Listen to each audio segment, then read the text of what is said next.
Do not erase, overwrite, or lose a single recording from this afternoon. David Washington stood beneath the white lights outside the emergency entrance of Alexandria Regional Medical Center, his voice quiet enough that Officer Mark Callahan had to stop talking to hear him. The ambulance that carried Helen Washington had arrived only minutes earlier. Its rear doors were closed now, and the emergency room doors had already swallowed everyone David had driven across town to find.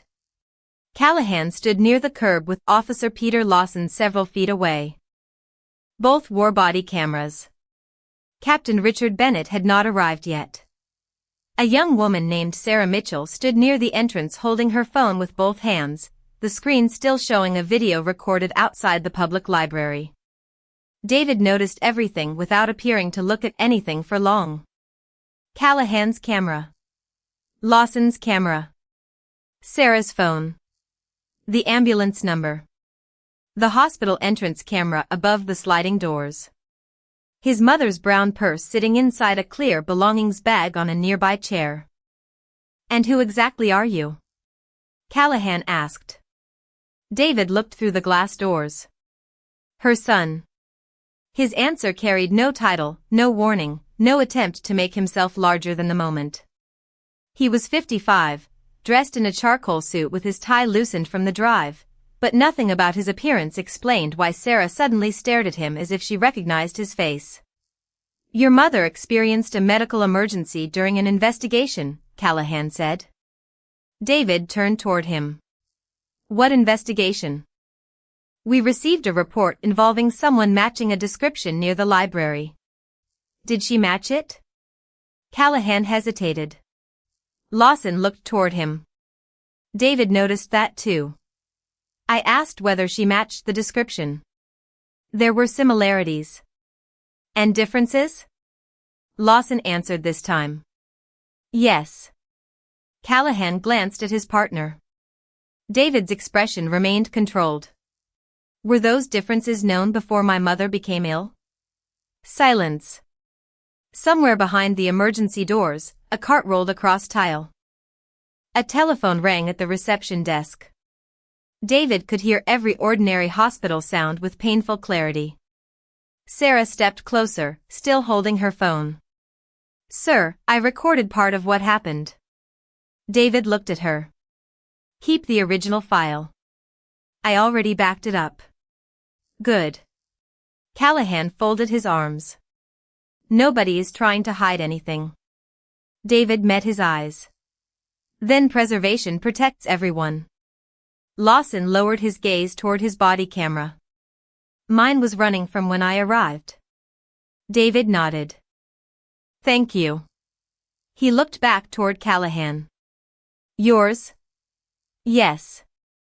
"Dispatch audio?" "Recorded." "Library security cameras?" Callahan's patience thinned. "You are asking a lot of questions while doctors are treating your mother." For the first time, something moved behind David's composure. Not anger exactly. Something colder. He looked through the doors again. "That is precisely why I am asking them now." Sarah studied him more closely. She had seen that face before, not personally, but on television during major Supreme Court arguments and official photographs.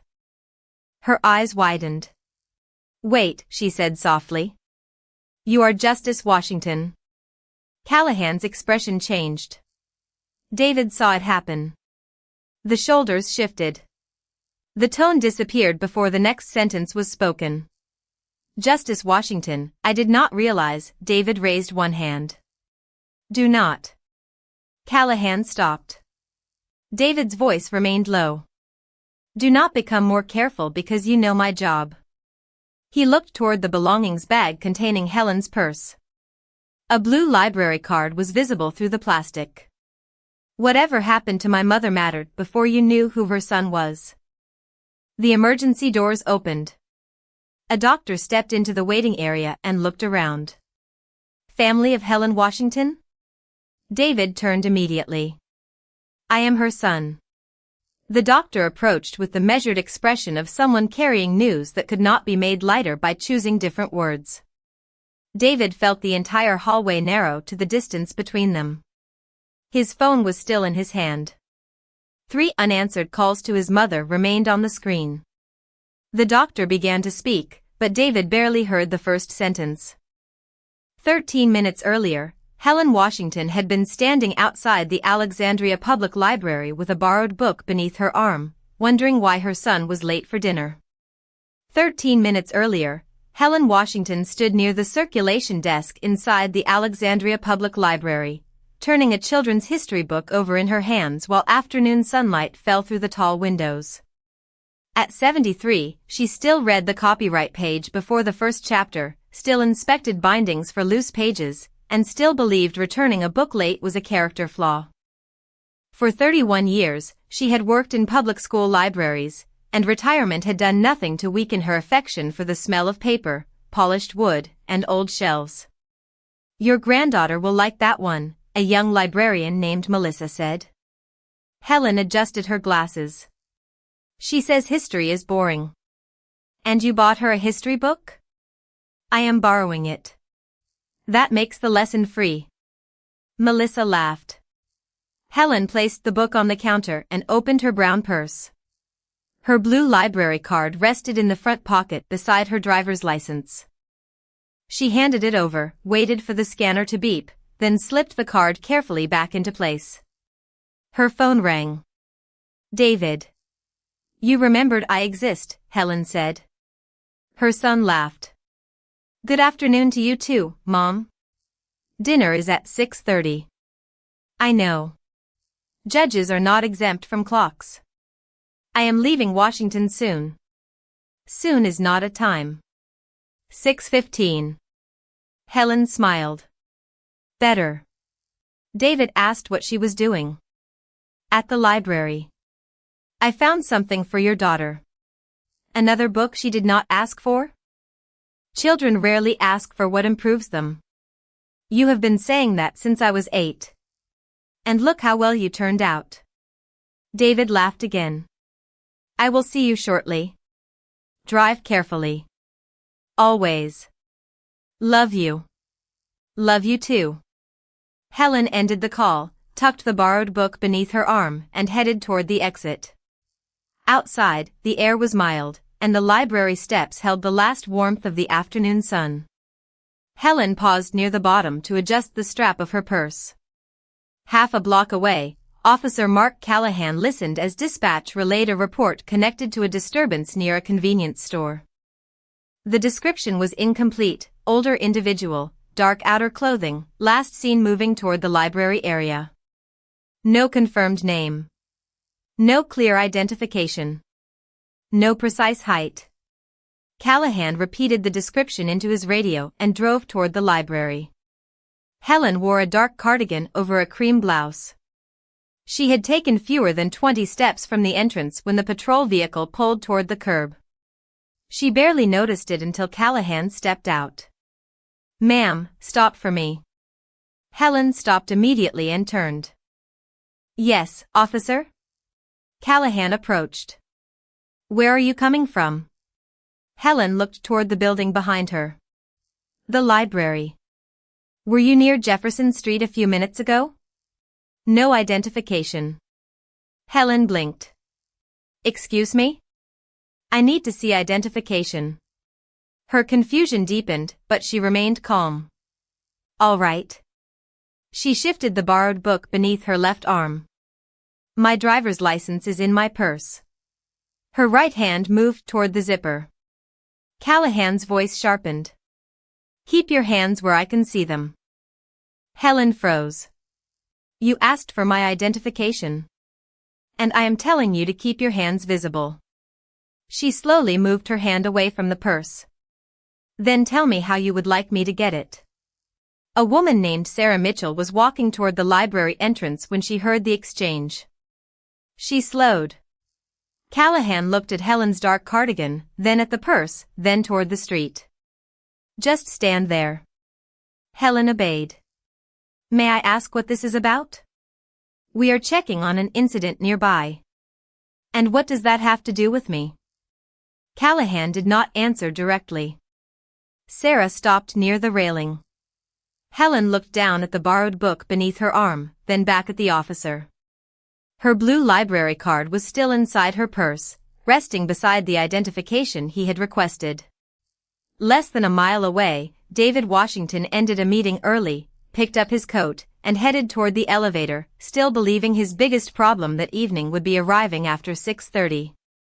Helen Washington kept both hands visible while Officer Mark Callahan studied her as though cooperation had somehow created another question. The borrowed history book remained tucked beneath her left arm. "Officer, I am standing exactly where you asked me to stand," she said. "May I get my identification now?" Callahan looked toward her purse. "Not yet." Helen's eyebrows lifted. "Then why did you ask for it?" Sarah Mitchell stopped near the library railing and quietly took out her phone. Callahan noticed the movement but kept his attention on Helen. "Where were you 15 minutes ago?"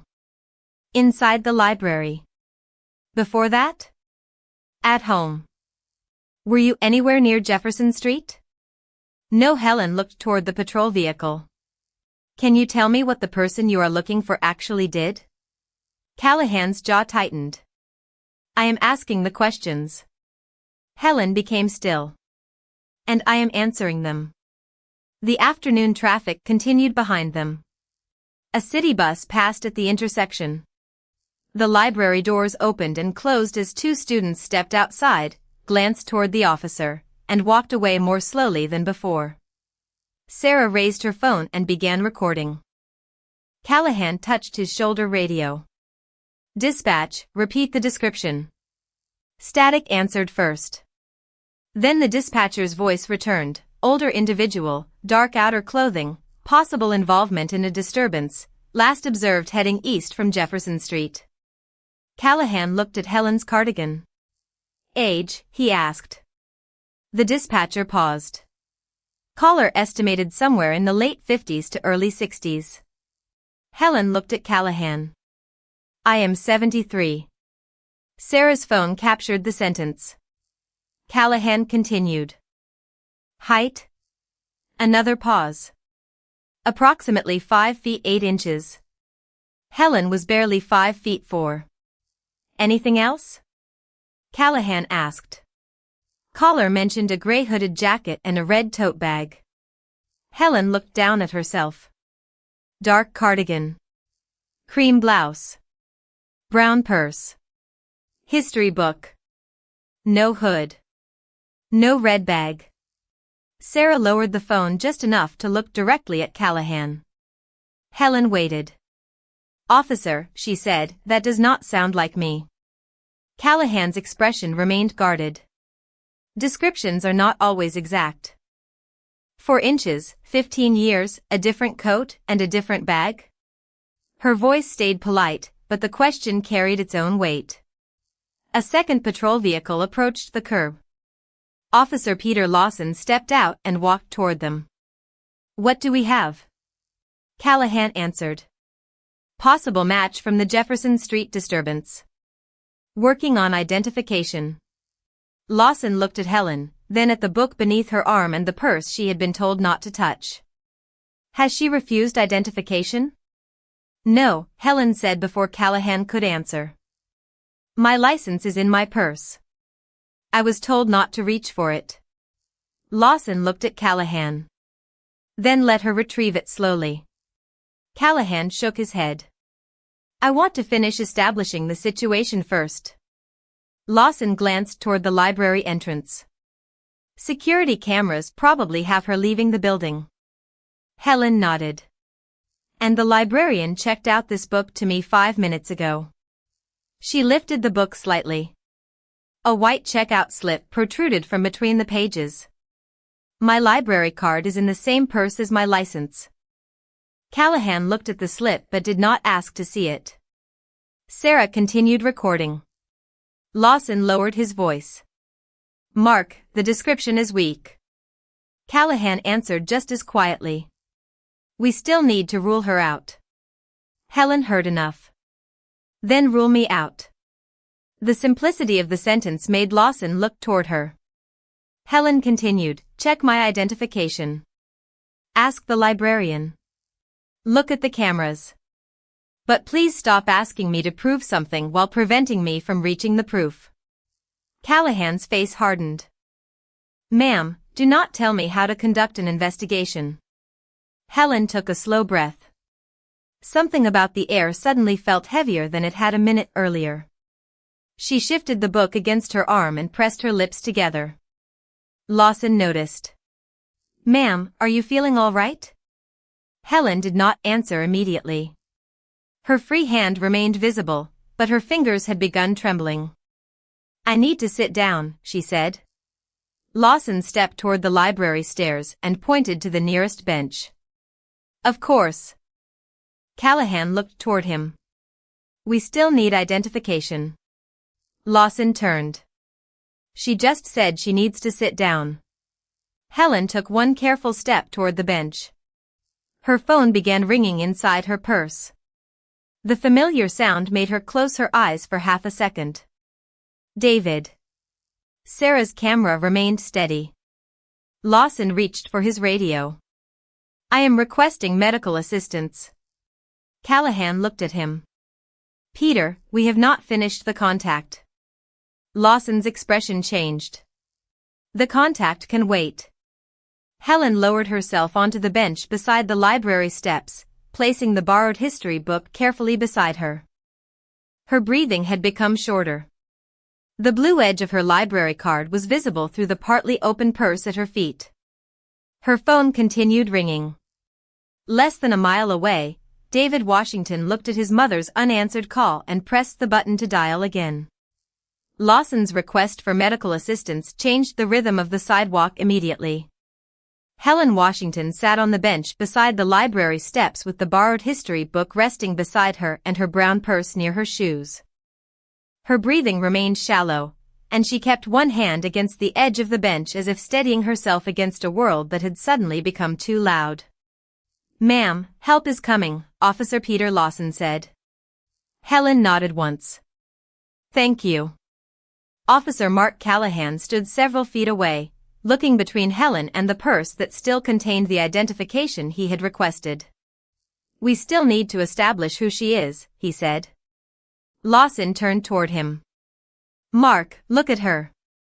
I am looking at her. Then stop treating the identification as the priority. Sarah Mitchell continued recording from near the railing. Her phone captured Helen's dark cardigan, the cream blouse beneath it, the brown purse, and the history book beside her. Nothing matched the most specific details dispatch had provided. Helen's phone began ringing again inside the purse. David. She looked down toward the sound but did not reach for it. That is my son. Lawson crouched several feet away, leaving her space. Do you want me to get your phone for you? Helen looked toward Callahan before answering. The glance lasted less than a second, but Sarah saw it. Lawson saw it too. Permission had already become part of Helen's thinking. If I am allowed, she said quietly. Lawson's expression tightened. It is your phone. He looked toward Callahan. She can access her belongings. Callahan exhaled. Fine. Helen slowly opened her purse and removed the phone. The call had ended. 3 missed calls from David appeared on the screen. Beneath the phone sat her driver's license and blue library card. Helen looked at them for a moment. There, she said. The identification you wanted. Lawson took the license only after Helen handed it to him. He read the name aloud. Helen Marie Washington. Alexandria address. Callahan spoke into his radio and requested a records check. Lawson looked toward him. We already know she does not fit the description. We document it. Then document it after medical gets here. Helen pressed the call button beside David's name, but before the connection completed, she lowered the phone. Her breathing had become more difficult. I do not feel right, she whispered. Lawson immediately raised his radio. Can I get an estimated arrival for medical? Dispatch answered that the unit was less than 2 minutes away. Sarah stepped closer but remained several yards from the bench. Mrs. Washington, I was inside the library. I saw you come out. Helen looked toward her. Thank you, sweetheart. I have been recording. Helen gave a faint nod. Keep it. Callahan heard her. Nobody is taking her recording. Sarah looked at him. Good. The library doors opened behind them. Melissa, the young librarian, hurried outside. Mrs. Washington? She looked from Helen to the officers. What happened? Lawson asked, Do you know this woman? Melissa stared at him. Of course. She comes here every week. I checked that book out to her 10 minutes ago. She pointed toward the history book. She was inside the library when you said the other person was on Jefferson Street. Lawson looked at Callahan. The timeline now contradicted the suspicion as clearly as the description did. Callahan's face became rigid. All right. She is cleared from the investigation. Helen looked up at him. There was no satisfaction in her expression. Only exhaustion. I told you where I was. A siren became audible several blocks away, growing steadily closer. Lawson stood and moved toward the curb to guide the ambulance. Sarah kept recording. Melissa stayed beside Helen. Your son is coming, she asked. Helen looked at the unanswered calls on her phone. He was supposed to come for dinner. He will find you. Helen tried to smile. He hates being late. The ambulance turned onto the block. Lawson waved it toward the library entrance.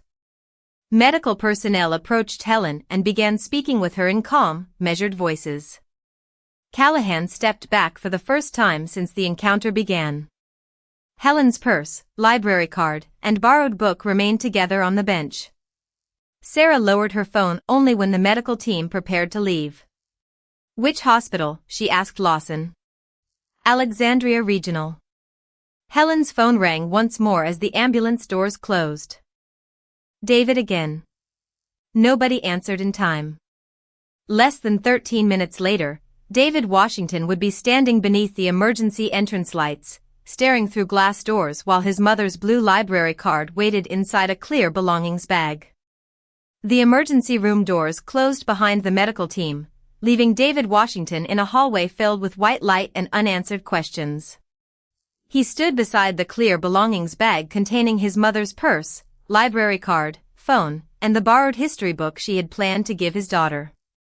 Officer Mark Callahan remained near the entrance while Peter Lawson spoke quietly with a hospital employee. Sarah Mitchell had preserved the original recording on her phone. David looked through the glass doors, then at the 3 missed calls displayed on Helen's screen. He had made every one of them expecting irritation on the other end. He would have welcomed that irritation now. Justice Washington, Callahan began, his tone noticeably different from the one Sarah had heard outside the library. David turned toward him. Do not call me that here. Callahan paused. Sir, I only meant, I know what you meant. David's voice stayed low. My mother did not become more deserving of care because you discovered my job. Lawson looked toward the floor. Sarah held her phone against her chest. David turned to her. You said you recorded part of the encounter. Yes. Did you start before my mother said she needed to sit down? Yes. Keep the original file exactly as it is. Do not edit it, trim it, or post a shortened version that loses the sequence. Sarah nodded. I understand. David looked at Lawson. When did you request medical assistance? As soon as she said she needed to sit down and I saw she was having trouble. Was that recorded? Yes. And before that, did dispatch repeat the description? Lawson hesitated, then nodded. The description differed from your mother in several ways. Callahan shifted his stance. David noticed but did not look at him. How many? Lawson answered carefully. Estimated age. Height. Clothing details. Bag color. David closed his eyes for a second. And she had offered identification? Yes.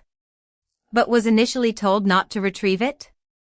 Lawson looked toward Callahan, then back at David. Yes. The answer landed without drama. David did not raise his voice. He simply looked through the emergency room doors again. Captain Richard Bennett entered from the main corridor a minute later, moving quickly toward the officers. Callahan. Lawson. Then he saw David. Recognition stopped him. Justice Washington. David's expression tightened. Her son. Bennett understood immediately. Yes, sir. Do not give this investigation special treatment because of me. Bennett looked toward Callahan. I was already informed there would be a supervisory review. Good. Preserve both body camera recordings, dispatch audio, vehicle location data, the library security footage, and every written report created tonight. Bennett nodded. We will. David continued, and I want no favors, no conclusions tonight, and no one deciding what happened because they recognize my face. Callahan finally spoke. I was responding to a description. I had no way of knowing who she was. David turned toward him. That sentence is exactly the problem. Callahan frowned. What do you mean? You still think who she was means who her son is? David pointed gently toward the belongings bag. She was Helen Washington. 73 years old. Retired school librarian. Alexandria resident. Library patron. Your dispatch description did not fit her, and she offered ways to verify where she had been. His voice nearly broke on the next sentence, but he controlled it. That should have been enough. The emergency doors opened. Dr. Karen Foster stepped into the hallway and asked David to come with her. He followed her several yards away from the officers. She spoke quietly, explaining that Helen had arrived in critical condition after a severe medical emergency. The team had done everything available to stabilize her. David listened without moving. Then the doctor reached the sentence he had been refusing to imagine since she first appeared. Helen had not survived. For several seconds, David heard nothing except the ventilation system above him. His eyes moved toward the clear belongings bag. The blue library card was visible beside the borrowed book. Dinner at 6:30. A history book for his daughter. 3 missed calls. Ordinary things, suddenly carrying unbearable weight. Dr. Foster asked whether there was anyone she could contact for him. David shook his head. Not yet. He walked back toward the entrance. Bennett saw his face and understood before David spoke. Callahan looked away. Lawson lowered his head. Sarah covered her mouth with one hand. David picked up the clear belongings bag and held it carefully against his side. Captain, he said. Bennett stepped closer. Yes? David looked at the 2 body cameras. Now preserve everything. Bennett nodded. You have my word. David's gaze remained steady. Not for me. He looked down at his mother's library card. For her. David Washington left the hospital after midnight carrying his mother's belongings in the same clear bag. He did not call a reporter. He did not contact a prosecutor. He did not ask anyone at the Supreme Court to make a telephone call on his behalf. By morning, he had made one decision that mattered more than all the others. Whatever investigation followed would not belong to him. Captain Richard Bennett called shortly after 8. Both body camera recordings have been secured, he said. Dispatch audio is preserved. The library has retained its exterior security footage, and Sarah Mitchell has agreed to provide the original video through the proper process. David stood at his kitchen counter with Helen's blue library card beside the borrowed history book. What about the medical timeline? That will come through the appropriate channels. Good. Bennett paused. Justice Washington, I want you to know we are taking this seriously. David looked at the card. Captain, I asked you not to use my title. David, then. Take it seriously because a woman told your officer she needed to sit down and because the description had already begun falling apart. My position should add nothing to that. Bennett was quiet. Understood. David continued, and I will not participate in any charging recommendation, disciplinary decision, or legal strategy involving this case. Bennett sounded surprised. You are her son. Exactly. David closed his eyes briefly. I cannot demand impartiality from everyone else and then place myself inside the decision. That afternoon, investigators began building the timeline without him. Dispatch records showed the original description had been broad from the beginning. Callahan's body camera showed Helen cooperating, offering identification, and pointing out differences between herself and the reported person. Lawson's recording captured his concern once Helen said she needed to sit down. Sarah's phone video preserved the same sequence from several yards away. Library security footage showed Helen inside the building during part of the period relevant to the disturbance report. Melissa confirmed checking out the history book to Helen shortly before she stepped outside. Each piece answered a different question. Together, they removed the possibility of pretending the encounter had been simple. Dr. Karen Foster's medical documentation established another timeline, when Helen first reported feeling unwell, when medical assistance was requested, when the ambulance arrived, and when treatment began. The investigation did not reduce her death to one dramatic moment. It examined whether the stress of the encounter and any delay in prioritizing her distress contributed to the medical emergency, and whether department policy had been followed once warning signs appeared. David refused to predict the answer. He had spent too many years reading records to confuse grief with proof. 3 days later, Bennett called again. Internal Affairs found prior complaints involving Callahan.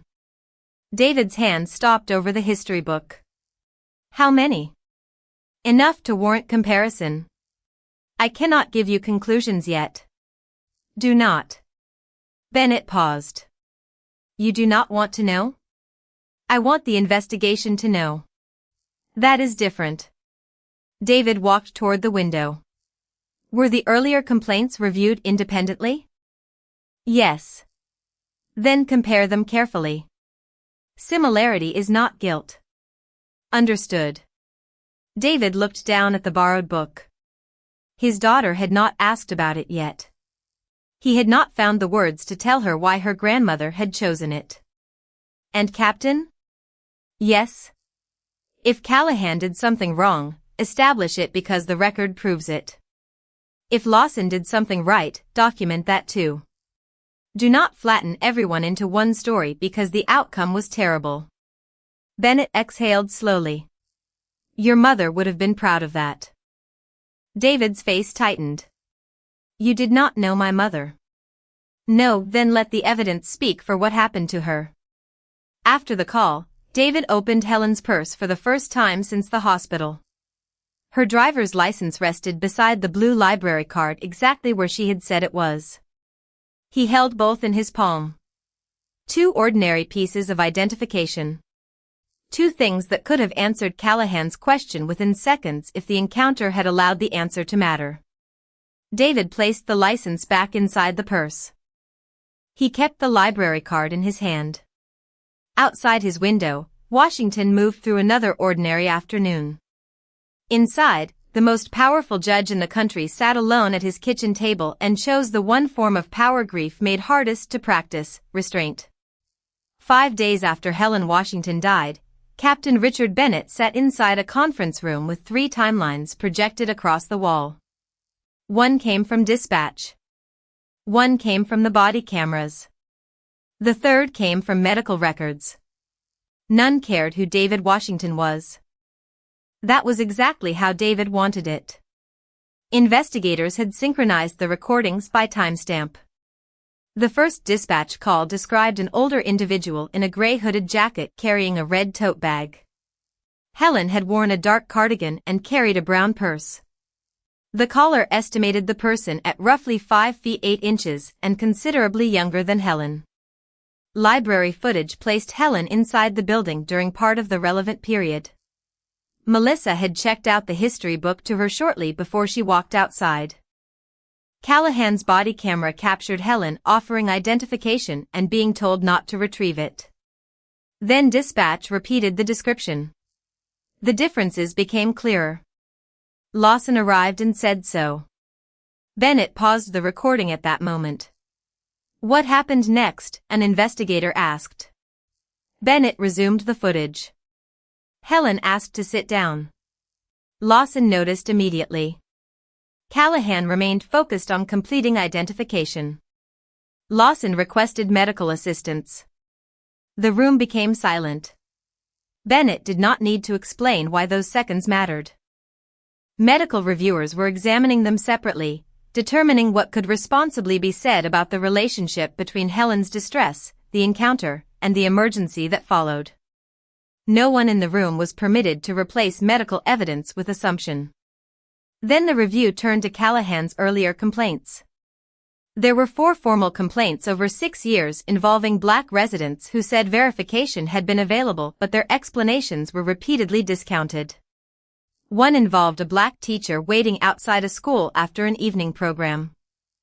Another involved a Black property manager entering a building he supervised. A third concerned a Black nurse questioned near an employee parking area after an overnight shift. The fourth involved a Black homeowner reported by a neighbor who did not recognize him. None proved what happened to Helen by itself. Together, they raised a question the department could no longer responsibly ignore. Why did the same pattern keep appearing? That afternoon, Bennett called David. We found prior complaints. David sat alone in Helen's living room, surrounded by books she had arranged with the precision of someone who believed alphabetical order was a moral obligation. Are they substantiated? He asked. Some were closed without findings. Others resulted in counseling. Then do not describe them as proof. Bennett paused. They may establish a pattern. They may. Investigate whether they do. David looked toward a framed photograph of Helen holding his daughter as a baby. My grief does not lower your burden of proof. Bennett was quiet. There is something else. Medical reviewers have reached a preliminary conclusion. David's hand tightened around the phone. Go ahead. They believe the stress of the encounter may have contributed to the medical crisis, but they are still reviewing whether any delay in shifting from questioning to medical care materially affected the outcome. David closed his eyes. Then wait for the final review. You do not want the preliminary report? Not if people are going to treat preliminary as final because my mother died. Bennett exhaled slowly. Understood. 2 days later, the independent medical assessment was completed. It did not claim Callahan had directly caused Helen's death through a single action. The conclusion was more careful and more difficult. The encounter created significant stress during a developing medical emergency, and Callahan failed to respond appropriately when available information had already weakened the basis for continued suspicion. Lawson's decision to prioritize medical assistance was found appropriate. Internal Affairs recommended formal disciplinary proceedings against Callahan while a separate independent legal review examined whether additional consequences were warranted. David received the summary but refused every invitation to comment publicly. Reporters gathered outside the Supreme Court. He used another entrance. Commentators demanded that he speak. He did not. That evening, his daughter found him at the kitchen table with Helen's library card in one hand and the borrowed history book in the other. Dad, she said softly, was Grandma bringing that to me? David looked at the cover. For the first time since the hospital, his composure nearly disappeared. Yes. His daughter sat beside him. Did she finish it? David shook his head. She did not need to. He placed the book between them. She wanted you to. Outside, cameras waited for a Supreme Court justice to make a statement about justice. Inside, Helen Washington's son opened the book his mother had chosen and began reading the first page to her granddaughter. 2 weeks after the independent medical assessment was completed, the disciplinary process moved forward without David Washington in the room. He had refused invitations to meet privately with department leadership, declined requests to recommend an outcome, and instructed his own staff not to communicate with anyone involved in the review. Captain Richard Bennett understood why. If accountability was going to mean anything, it could not depend on whether Helen Washington's son occupied one of the most powerful judicial offices in the country. Internal Affairs reviewed the synchronized recordings again. Callahan had received a vague description. Helen had stopped when asked. She had answered his questions. She had offered identification. Dispatch then provided details that differed significantly from her age, height, clothing, and bag. Lawson had recognized those differences. Library records and security footage established where Helen had been. Yet Callahan continued treating identification as unfinished business even after the original suspicion had weakened. When Helen said she needed to sit down, Lawson shifted immediately toward her medical condition. Callahan did not make that shift as quickly. The medical review remained careful about causation, but the disciplinary question was clearer. Had Callahan followed policy, responded reasonably to changing information, and adjusted his priorities when Helen showed signs of distress? The department concluded that he had not.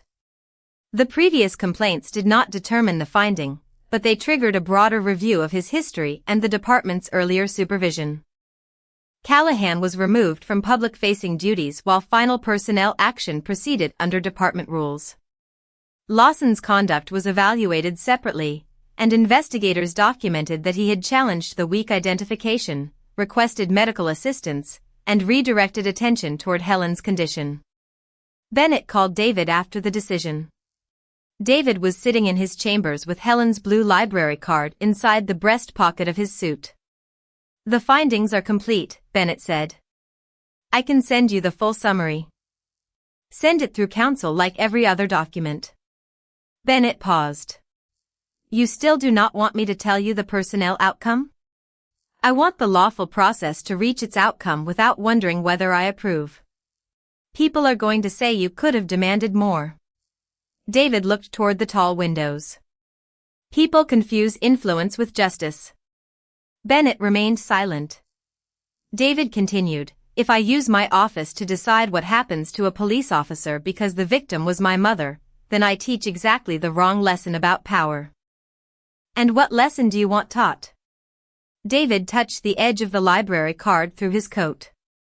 "That Helen Washington should have mattered when she was simply Helen Washington."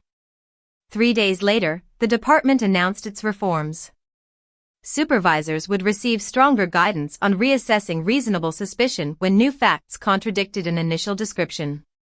Repeated complaints involving similar conduct would be compared rather than automatically treated as unrelated files. Medical distress during investigative contacts would trigger clearer requirements to shift priorities toward care. David read the announcement alone. He did not celebrate. No policy could return a phone call that had gone unanswered. No disciplinary finding could restore dinner at 6:30. That evening, his daughter finished the history book Helen had borrowed for her. She placed it on the kitchen table beside her father. "We have to return it," she said. David looked at the library sticker on the spine. "I know. Can we go together?" He nodded. "Yes." She noticed the blue card when David removed it from his pocket. "Is that Grandma's?" "It is." "Do we return that too?" David held the card between his fingers. The plastic was worn at one corner from years of use. A tiny scratch crossed Helen's name. "No," he said. His daughter looked at him. "Why?" David stared at the card for a long moment. "Because the book belongs to the library." He slipped the card carefully back into his pocket. "This belongs with us." Outside, Washington moved beneath the evening lights, full of institutions built around rules, authority, and judgment. Inside, David closed the finished book and rested his hand on its cover. The next morning, for the first time since his mother died, he drove toward Alexandria not as a justice preparing to weigh evidence, but simply as a son carrying back the last book his mother had borrowed. The Alexandria Public Library opened at 9 the next morning, and David Washington arrived 7 minutes later with his daughter walking beside him. He carried the history book beneath one arm. She carried nothing. Neither spoke as they climbed the same steps where Helen Washington had sat weeks earlier and said she needed to rest. Morning sunlight crossed the stone in long pale bands.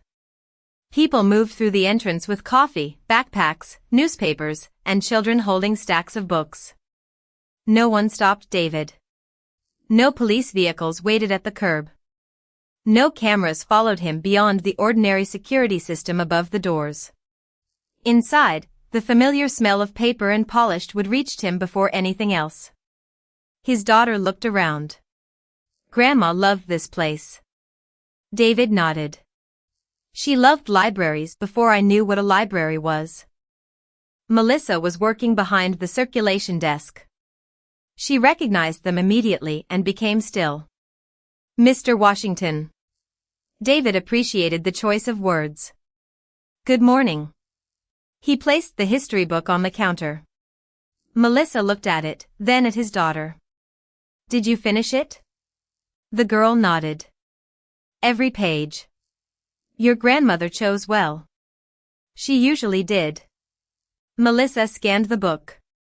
The machine gave a soft electronic beep. Such a small sound.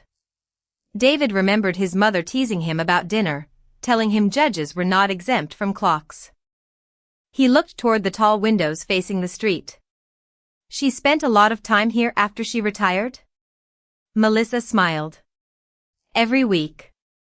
Sometimes twice. That sounds like her. She helped children find books even when she did not work here. David's daughter smiled. That sounds like her too. Melissa hesitated. There is something I wanted you to know. That afternoon, before she left, she told me history mattered because people forget details when stories become too simple. David looked at her. The words landed differently now. The investigation had taught him the same lesson in colder language. Timestamp. Description. Camera. Medical record. Witness. Decision. A terrible outcome did not excuse careless conclusions. Grief did not transform assumptions into evidence. And authority did not become justice merely because it belonged to someone who believed he was right. David reached into his coat and touched Helen's blue library card. He did not remove it. His daughter noticed. You kept it. I did. They thanked Melissa and walked toward the history section.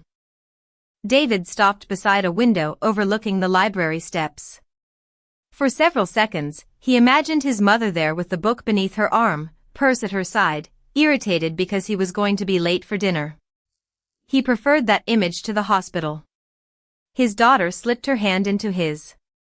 Dad? Yes? Are you okay?